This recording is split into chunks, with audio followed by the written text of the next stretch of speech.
The Host 2020 is the first horror movie that I saw this decade, and I can say without a doubt that it is the best movie of the decade. Okay, I finally got to put in that joke. I've been wanting to do that all decade. Anyway, The Host 2020 is the first movie that I actually got to go see the premiere of because I lived next to one of the producers of the film when I was really young, and they were nice enough to invite us to go see the premiere. So it was really cool, and I got to go see it, I got to experience that. But anyway, let's hop really quickly into the review, because I don't want to keep you for such a long time as I did last time. The Host 2020 is a horror movie that's kind of meant to be a retelling of Psycho, but that was lost on me because I've never seen the original Psycho. It's about these brothers, and one of them gets into a bit of financial trouble, has to do something illegal, goes to Holland, and then, or goes to the Netherlands, sorry, stays in a house, things are not as it seems, it's scary. And that's really the best part of the movie. It's really, really scary. It's probably the scariest movie that I've ever reviewed on this channel. And it's not scary in the traditional sense of jump scares. There's not a single jump scare throughout the entire movie.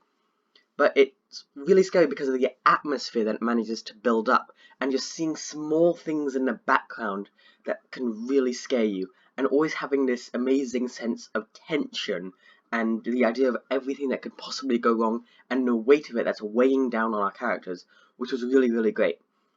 It's also meant to be a thriller movie, and kind of a lot of the thriller aspect was put into a B-plot.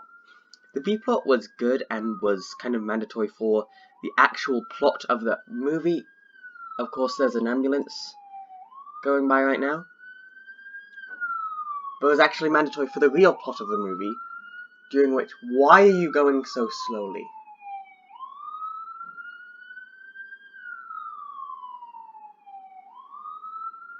A car just swerved out in front of the ambulance. Anyway, the B-plot can kind of seem like it's unimportant throughout the entire thing, because it just feels like it's distracting. The movie's at its absolute best when it's acting as a horror movie, but when it's got the B-plot going on, it kind of just feels a bit missable and unimportant compared to how good the scare aspects of the movie are. Another great aspect of the movie was the cinematography. There were some really great middle-length shots and long shots throughout the whole thing, and it just looks really beautiful. The set design is amazing and really adds to the creepy atmosphere throughout the whole thing. So those, just building the tension of the area, both of those work really, really well. My biggest problem with the movie was kind of at the very beginning.